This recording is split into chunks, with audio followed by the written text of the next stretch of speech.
A very good morning, students. Hope you all are doing good at your home. In the last video, we finished chapter number 4 of business studies, that is planning, and in this video, we are going to start chapter number 5, that is organizing. Here, we'll learn the meaning of organizing process, and importance of organizing. Before we start learning all these things, let us just recall all the functions of management that we learned in the first chapter. There are 5 functions of management: planning, organizing, staffing, directing, and controlling. And all the managers, they have to perform all these 5 functions repeatedly, again and again. ये सारे functions continuation में perform करने होते हैं one after the other. So सबसे पहला function planning हमने last chapter में पढ़ा था. Now we learn about organizing. So first of all, we learn the meaning of organizing. Organizing can be defined as identifying and grouping different activities. अब जो activities हमने planning में plan की हैं उनको हमने आइडेंटिफाई करना है और उनको ग्रुप करना है. सिमिलर नेचर की एक्टिविटीज़ को ग्रुप करना है और एक डिपार्टमेंट में डालना है in the organization and bring together the physical, financial and human resources. और इन सारे resources को इस तरह से utilize करना है. ये जो physical resources हैं इसमें आ जाता है हमारा material, machinery, equipment, plant. financial resources में हमारा आ जाता है money, finance. human resources में आ जाते हैं हमारे employees. तो physical, financial and human resources को हमने इस तरह से arrange करना है और इकट्ठे लेकर आना है so that हम अपने गोल्स को बहुत ही एफिशिएंटली अचीव कर सकें. जो भी हमने प्लान किया है उसको हम ऑब्जेक्टिव्स को अचीव कर सकें. So this is the meaning of organizing. Let us understand this with in help of example. Your school plans to conduct an annual function. तो क्या होगा उसमें? All the teachers and students will be assigned different duties. उनको assign की गई हैं different duties. Various resources are arranged. Resources arrange किए जा रहे हैं जैसे कि ड्रेस मटीरियल अरेंज किया जा रहा है, tenting, catering and everything, cards बनवाना. and a coordinator is appointed whom everyone reports. एक कोऑर्डिनेटर को अपॉइंट किया गया है जिसको हर कोई रिपोर्ट करता है कि हमारा काम इतना पेंडिंग है और इतना डन है. So all this arrangement is called organizing. Now let us discuss organizing process. बहुत ही छोटी प्रोसेस है ऑर्गेनाइजिंग प्रोसेस. इसमें सिर्फ 4 स्टेप्स हैं. First is identification, identification and division of work. Then second is departmentalization. Third is assignment of duties. And fourth is establishing reporting relationship. So one by one we'll learn about these. First is identification and division of work. तो सबसे पहला step है organising process में कि work को identify करना है कि क्या एक्टिविटीज़ परफॉर्म करनी है and we have to divide that work. और उस वर्क को डिवाइड करना है. अब उस वर्क को डिवाइड कैसे करना है? Divide the work into smaller units. छोटे छोटे यूनिट्स में डिवाइड करना है and each unit of work is called a job. और हर एक यूनिट को हम क्या बोलते हैं? जॉब. यहाँ पे आपको याद आया होगा जो हमने प्रिंसिपल्स ऑफ मैनेजमेंट किए थे गिवन बाय हेनरी फ्योल, उसमें principle of division of work. This is the same, ये वही है. Then division of work makes sure that there is no duplication of work. अब इस डिवीजन ऑफ वर्क से होगा क्या? इससे ये इंश्योर होगा कि कोई डुप्लीकेशन ना हो काम की. मतलब ऐसा नहीं होना चाहिए कि कोई 2 लोग एक ही काम को कर रहे हैं, ओवरलैपिंग नहीं होनी चाहिए. And there is no burden of work on one person. और एक ही बंदे पर बहुत ज़्यादा काम नहीं रहता है. डिवीजन ऑफ वर्क से ये 2 पर्पसेस अचीव होते हैं. एंड ऑब्वियसली स्पेशलाइजेशन तो काम में आती ही है. ये हमने प्रिंसिपल करते वक्त लर्न किया था. Now the next step is departmentalisation. अब जो सिमिलर काइंड ऑफ जॉब्स है, बहुत सारी जॉब्स हमने पहचान ली हैं, असाइन कर दी हैं. तो ये जो असाइन नहीं करी हैं, सॉरी, बहुत सारी जॉब्स हमने, एक्टिविटीज़ हमने आइडेंटिफाई कर ली हैं. अब आइडेंटिफाई करने के बाद इनको क्या करना है? रिलेटेड और सिमिलर जॉब्स को हमने ग्रुप करना है together and put under one department. अब जैसे आप फ्रूट्स भी लाते हो तो सब फ्रूट्स आप एक साथ थोड़ी मिक्स करके रख देते हो. एप्पल्स आप एक तरफ रखते हो, बनानास एक तरफ रखते हो एंड ग्रेप्स एक तरफ रखते हो. तो ऐसे ही यहाँ पे जो जो एक तरह की नेचर की जो जॉब्स हैं, जैसे कि अगर परचेज़ डिपार्टमेंट से रिलेटेड जॉब्स हैं तो उनको परचेज़ डिपार्टमेंट के अंदर डाल दिया, एक डिपार्टमेंट बना दिया परचेज़ डिपार्टमेंट नाम से। फाइनेंस से रिलेटेड जॉब्स हैं जो भी, सो वो फाइनेंस डिपार्टमेंट के अंडर डाल दी, तो उनको ग्रुप करना है together and put under one department. अब ये जो डिपार्टमेंट हैं ये दो तरह से बन सकते हैं, फंक्शनल डिपार्टमेंटेशन एंड डिविजनल डिपार्टमेंटेशन। फंक्शनल डिपार्टमेंटेशन बनती है फंक्शंस के बेसिस पे, जैसे कि ये फंक्शंस होते हैं परचेजेस, सेल्स, मार्केटिंग, फाइनेंस, इनके बेसिस पे अगर डिपार्टमेंट्स बनते हैं तो वो फंक्शनल डिपार्टमेंटेशन है। अगर डिविजनल डिपार्टमेंटेशन मतलब अगर कोई कंपनी है जो एक प्रोडक्ट से ज़्यादा प्रोडक्ट्स बनाती है तो हर एक प्रोडक्ट का वो अलग डिपार्टमेंट बना सकती है। जैसे कि अगर वो कॉस्मेटिक्स में डील कर रही है, फुटवेयर में डील कर रही है, गारमेंट्स में डील कर रही है, तो कॉस्मेटिक्स का एक डिपार्टमेंट बन गया कॉस्मेटिक्स डिपार्टमेंट, देन एक फुटवेयर डिपार्टमेंट है, देन एक गारमेंट्स डिपार्टमेंट है। तो इस तरह से डिपार्टमेंट्स बनाना प्रोडक्ट्स के बेसिस पे, that is divisional departmentation. Then next step is assignment of duties. अब अलग अलग डिपार्टमेंट्स बन गए हैं, उसमें अलग अलग जॉब पोजीशंस बन गए। Now each individual is assigned the duty. अब हर एक इंडिविजुअल की ड्यूटी असाइन की जाती है कि ये इंडिविजुअल जो इस जॉब पोजीशन पे काम करेगा वो क्या ड्यूटी करेगा, और ड्यूटी किस हिसाब से देनी है, according to his skill and qualification, उसकी स्किल और क्वालिफिकेशन के हिसाब से देनी है। सो एम्प्लॉयज़ को ड्यूटीज़ कैसे असाइन की जाती है, they are given a document called job description. Job description एक डॉक्यूमेंट उन्हें दिया जाता है जिसमें कि बहुत क्लियरली डिफाइंड होता है व्हाट आर देयर रिस्पॉन्सिबिलिटीज़, क्या उनकी ड्यूटीज़ हैं which they have to perform. Then next step is establishing reporting relationship. This is the most important step और इसमें से 1 मार्क क्वेश्चन बनता ही बनता है। All the individuals are assigned some authority matching to the job. अब देखो उनको कुछ ना कुछ रिस्पॉन्सिबिलिटी दी है तो कुछ ना कुछ अथॉरिटी भी देनी पड़ेगी so that they can perform the job. So it results in creation of superior subordinate relationship. एक सुपीरियर सबॉर्डिनेट रिलेशनशिप यहाँ पे बन जाता है। वो कैसे बनता है, जिसके पास ज़्यादा अथॉरिटी होती है वो सुपीरियर होता है, एंड जिसके पास कम अथॉरिटी होती है वो सबॉर्डिनेट होता है। Now with the establishment of authority एक मैनेजरियल हायरार्की बन जाती है। हायरार्की कैसे बनती है, देखो सबसे ज़्यादा अथॉरिटी किसी के पास है वो टॉप पे आ जाएगा, फिर उससे कम अथॉरिटी जिसके पास है, सपोज़ बी है, वो उसके अंडर आ जाएगा, फिर सी है उसके पास, उससे कम अथॉरिटी है वो उसके अंडर आ जाएगा, फिर डी है। ऐसे करते करते एक हायरार्की बन जाती है, या फिर जिसको हम चेन ऑफ कमांड भी बोलते हैं। And we have also learn the principle of scalar chain, आपको पता है हमने सेकेंड चैप्टर में किया था ये प्रिंसिपल ऑफ स्केलर चेन, तो वो इसी हायरार्की को फॉलो करता है। Then establishment of authority also helps in creation of managerial levels. देखो सारे टॉपिक्स यहाँ पे इंटर रिलेटेड है। अब फर्स्ट चैप्टर में आपने लेवल्स ऑफ मैनेजमेंट भी किया था।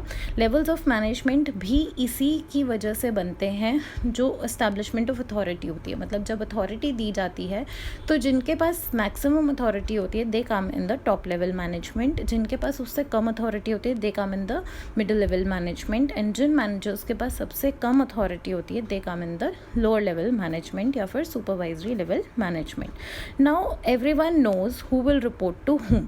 अब इस स्टेप में हर किसी को ये पता चल जाता है, हर एम्प्लॉई को, कि मैंने किसको रिपोर्ट करना है, मुझे कौन ऑर्डर देगा, कौन मुझे काम देगा, और काम करने के बाद मैंने किसको रिपोर्ट करना है। तो इसमें कुछ बहुत इम्पॉर्टेंट चीज़ें हैं जो आपको पता चली हैं अभी। ऑर्गेनाइजिंग प्रोसेस के इस स्टेप में क्या क्या हो रहा है, एक तो अथॉरिटी दी जा रही है सबॉर्डिनेट्स को, एक सुपीरियर सबॉर्डिनेट रिलेशनशिप इस्टेब्लिश हो रहा है, एक मैनेजरियल हिरार्की क्रिएट हो रही है, यहाँ पे लेवल्स ऑफ मैनेजमेंट क्रिएट हो रहे हैं, और हु रिपोर्ट्स टू हुम, कौन किसको रिपोर्ट करेगा वो भी यहीं पे पता चल रहा है। ठीक है, सो ये क्लैरिटी आपने रखनी है अपने कॉन्सेप्ट्स में। Now some questions I have taken here ताकि यू गेट एन आइडिया कि किस तरह के क्वेश्चंस पूछे जा सकते हैं एग्ज़ाम में। They can be multiple choice question, or they can be fill in the blank, they can be true false, one mark question can be there, and I have taken few 1 mark questions, and there can be a case study also जो organizing chapter में से आती है case study, कभी भी direct question नहीं आता है organizing chapter में से। So let us have a look on some objective type questions. First question is who reports to whom is made clear by।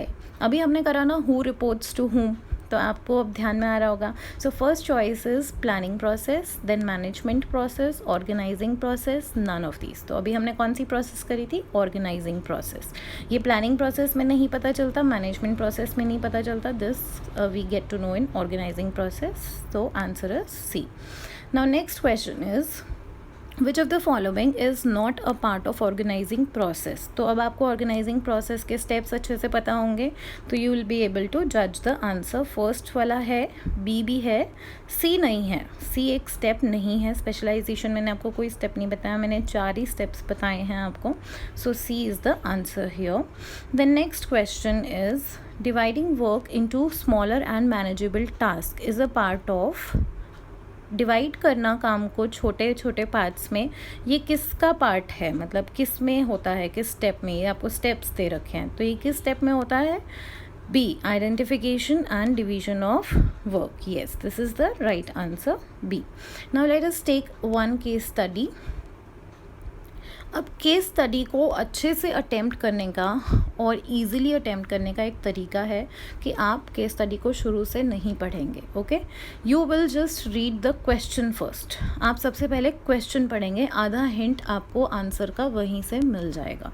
So first we'll read the question. ये आपको question mention है यहाँ पे. A, identify the function of management involved in the above mentioned para. अभी तक हमने case study नहीं पढ़ी है, बट वी कैन जज हियर कि हमें क्या पहचानना है. Identify the function of management. Function पहचानना है मैनेजमेंट का. Now we know there are 5 functions of management, तो इन 5 में से ही हमारा एक आंसर होगा कुछ ना कुछ. ठीक है, तो यहाँ पे आपका आधा आंसर तो यहीं पे आ गया.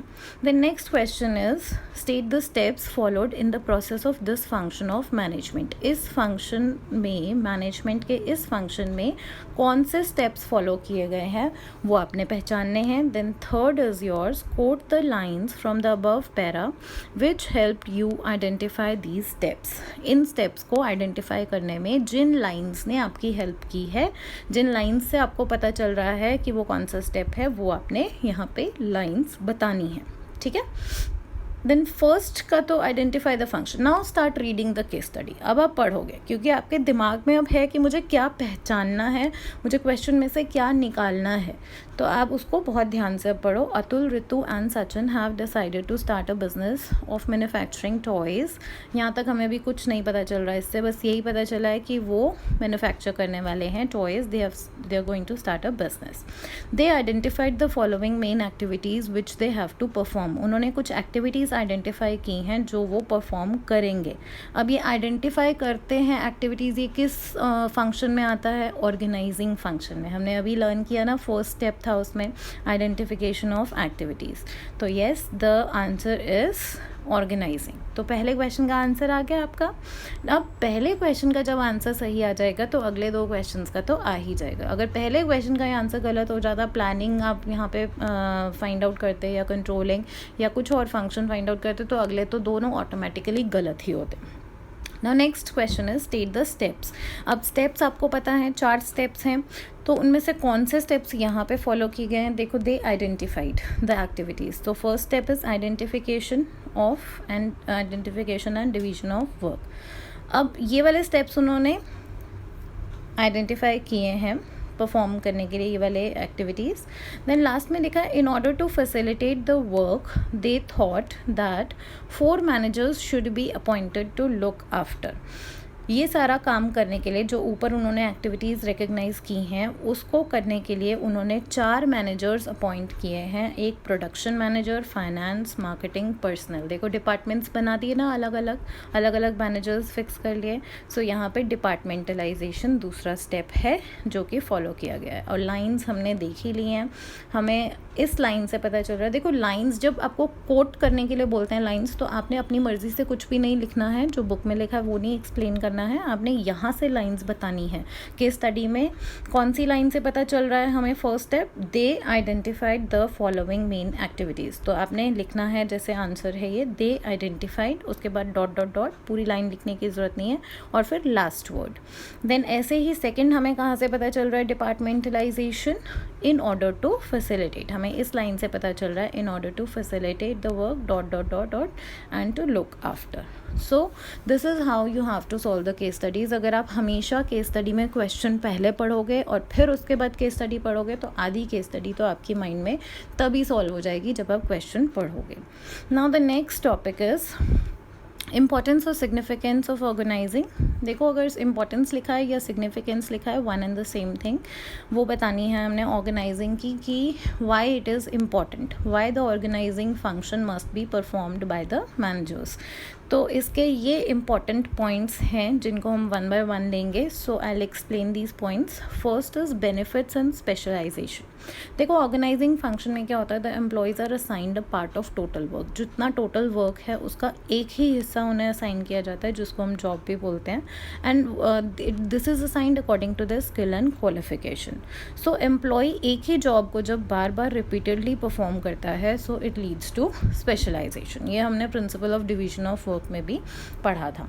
Then second is clarity in working relationship. देखो ऑर्गेनाइजिंग फंक्शन क्या करता है, clearly defines how much power and authority is enjoyed by different individuals और मैनेजर्स. कि हर मैनेजर के पास कितनी पावर है, कितनी अथॉरिटी है, सबको क्लियरली पता है. Each manager knows very clearly whom he can give order. हर एक मैनेजर को पता है कि वो किसको ऑर्डर दे सकता है and from whom he has to receive the order, और उसको किससे ऑर्डर्स मिलेंगे. सो एक सुपीरियर सबॉर्डिनेट रिलेशनशिप यहाँ पे सेटअप हो जाता है जो कि हमने पहले भी पढ़ा था.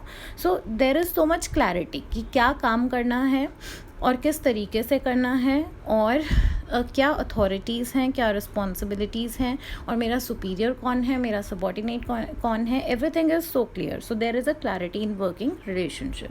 Now next point is optimum utilisation of resources. देखो ऑर्गेनाइजिंग फंक्शन में जॉब्स जो हैं वो असाइन कैसे की जाती हैं इंडिविजुअल्स को. एक जॉब डिस्क्रिप्शन डॉक्यूमेंट दिया जाता है जिसमें बहुत ही क्लियरली डिफाइन होता है कि आपने क्या काम करना है. So there very few chances of duplication और ओवरलैपिंग ऑफ वर्क. तो जब हर एक को टास्क फिक्स दिया गया है और हर एक को अलग अलग टास्क दिया गया है तो कोई डुप्लीकेशन या फिर ओवरलैपिंग होने के तो चांसेस ही नहीं हैं. जब डुप्लीकेशन नहीं होगी, ओवरलैपिंग नहीं होगी, सो बेस्ट से बेस्ट यूटिलाइजेशन होगी रिसोर्सेज की. So it leads to optimum utilisation of resources. Then adoption to change. अब ऑर्गेनाइजिंग फंक्शन क्या करता है, creates different departments.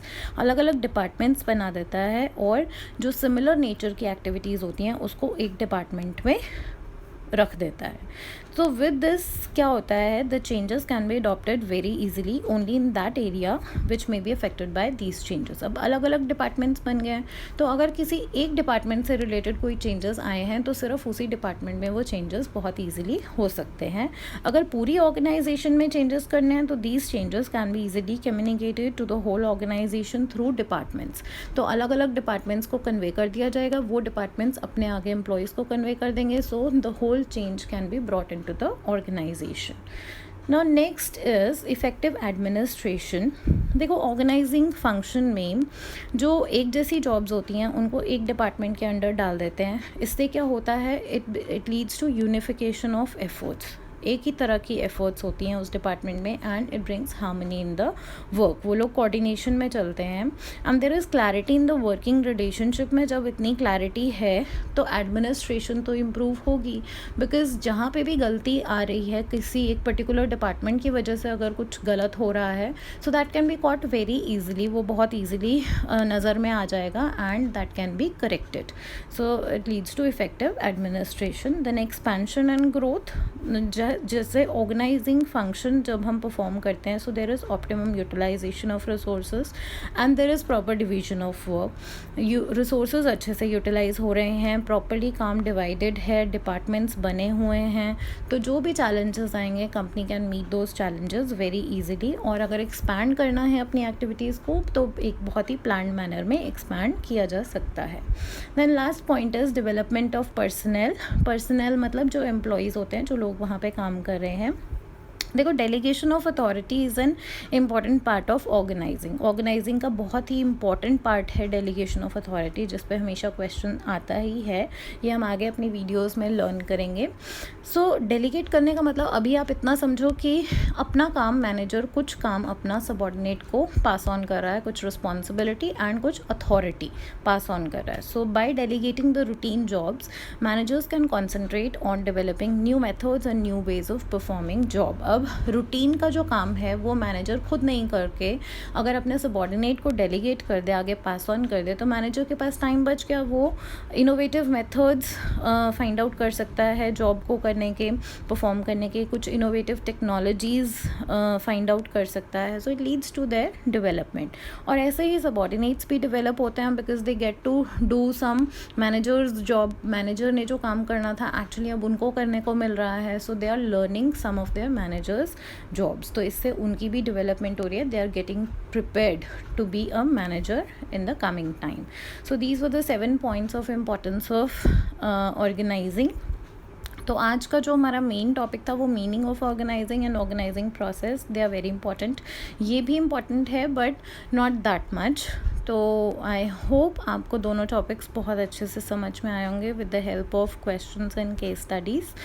And do give me your feedback, bache, and subscribe to my channel, like my videos, and share my videos as much as you can, so that more and more students can benefit from these videos. Thank you so much and have a great day.